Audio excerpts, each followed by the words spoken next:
How's it going, guys? My name is Zach with the movie Castle, and today we're going to be talking about Hammer, House of Horror. This is episode 3, and this one's entitled Rude Awakening. This is from September 27th, 1980, and we are once again directed by Peter Sasdy. Peter Sasdy was the same guy that directed the last episode, the 13th Reunion, which is one of my personal favorites, and now he's directing this one, which is one of the best episodes. Definitely one of the most memorable episodes. Really good, and congratulations on a really good run of the show. Peter Sasdy also did Taste the Blood of Dracula, Countess Dracula, and Hands of the Ripper, so a pretty cool run with Hammer there. This episode stars Denholm Elliot as Norman, your main character, and this is one of the wackiest, craziest, over-the-top episodes of the show, and I really do love it.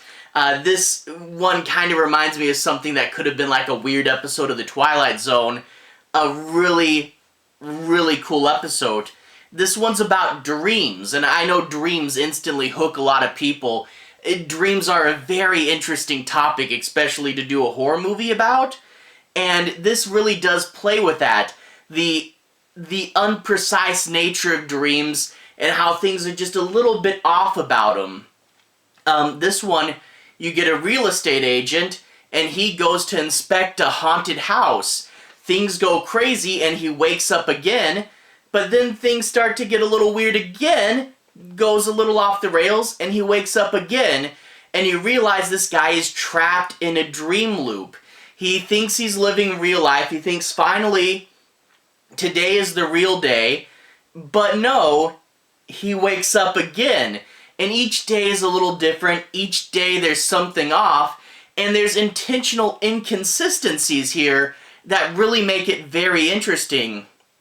The most obvious and on-the-nose inconsistency is the secretary, and I really love what they did with the character of the secretary here.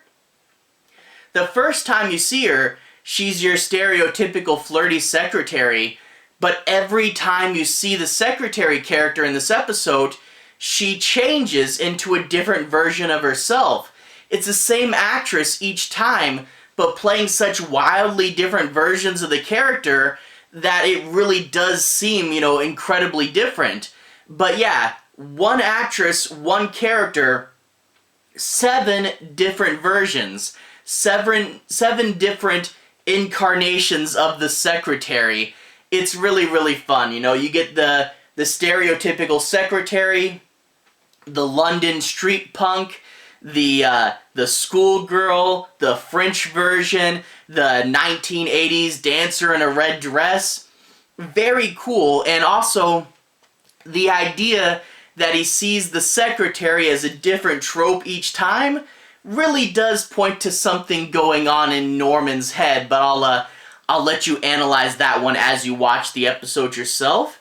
Really cool, surreal with different realities, and I can't help but wonder, later on, there'd be a movie, Jacob's Ladder. If you guys like this episode, definitely go watch Jacob's Ladder, but I can't help but think that it may have been inspired by this episode.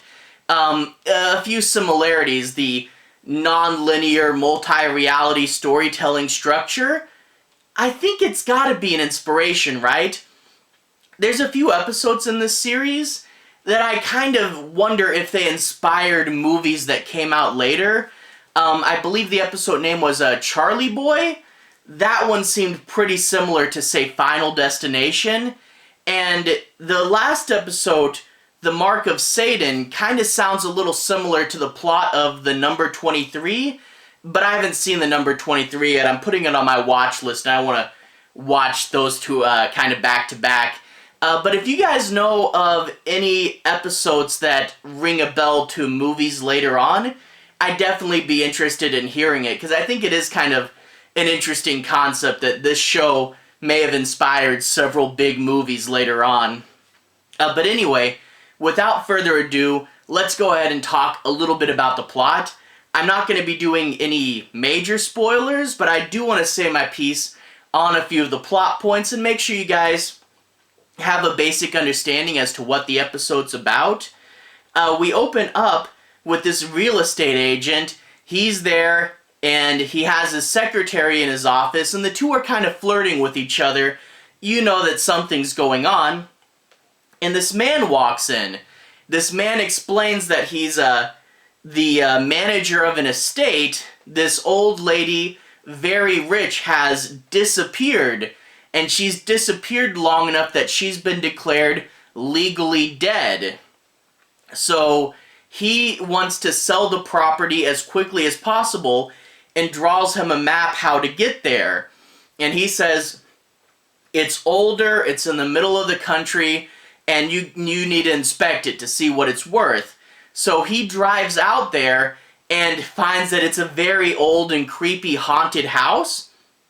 A very nice sequence, and at the climax of the sequence, you even get one of my favorite haunted house tropes that's not used in near enough movies, and that is the living suit of armor. Towards the end, some suits of armor come to life.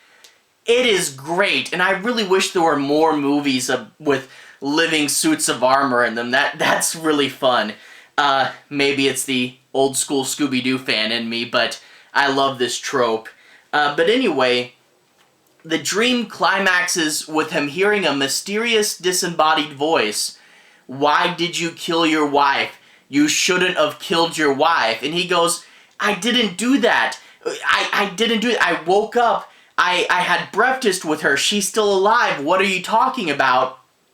And then the dumbwaiter opens up and her body spills onto the floor.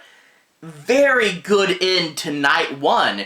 But seeing this traumatic vision of his wife's dead body, he wakes up and he's in bed. It's a new day. It was all a dream.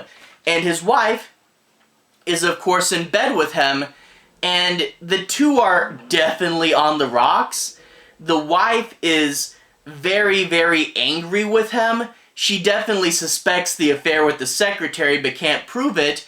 And he wants a divorce, but she's not letting him get a divorce, seemingly just to spite him. So, yeah, this is not a healthy relationship by any means.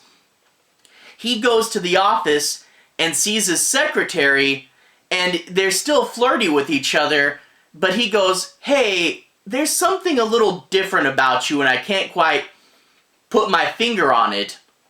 But the audience knows, because this time around she's dressed like a street punk.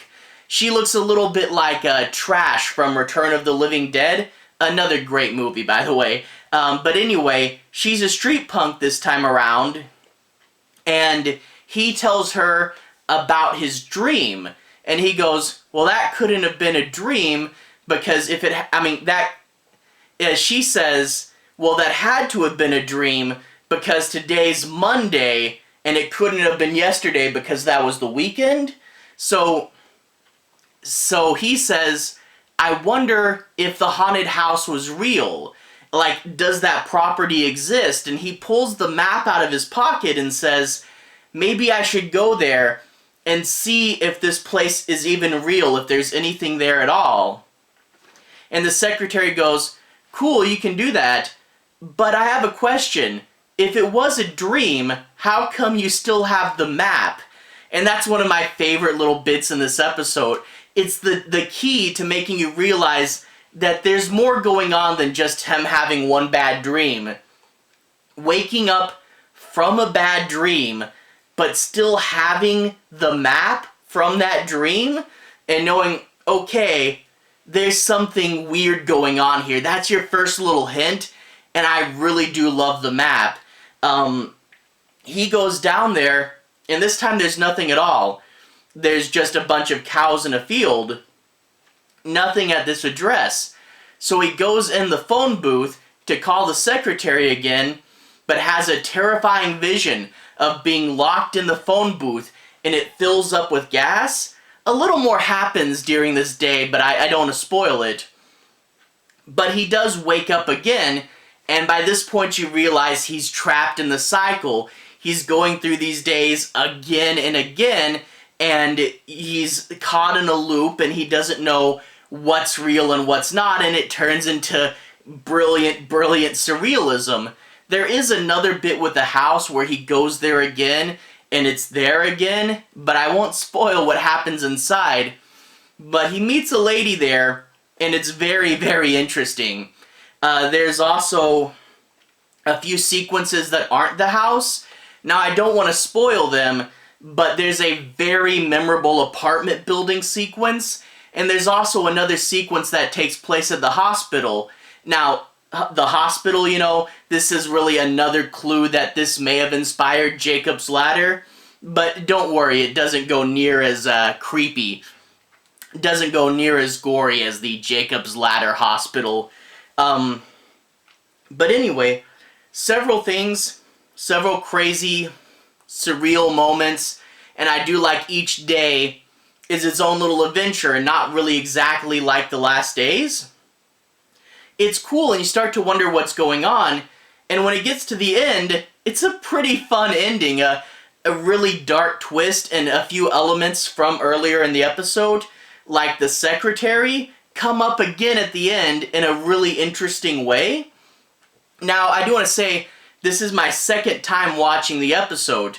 The first time I watched it was back when I reviewed the series as a whole, about a year ago, more or less. But watching it again, knowing what happens and how it ends, there's a few things, you know, like the idea that the first time the dream happens is on Friday the 13th, and then it being Monday on the next day. There's a few little clues with that and how that plays into the episode later.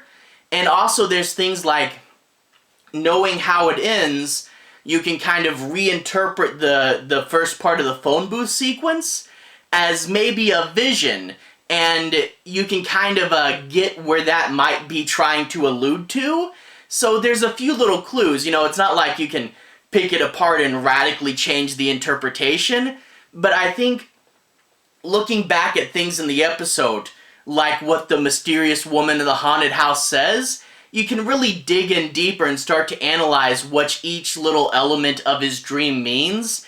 So there is a lot more here, you know, like, it's not just a fun idea that the secretary's changing into different people, but it talks about what's going on in Norman's head, and I really do love it. So I definitely encourage you guys, this is one of the best episodes. I really encourage you to watch it, but also probably after a little bit, go ahead and give it a rewatch and try to pick out, you know, a little bit more as to the plot. I think it's really one of those that you can definitely watch multiple times.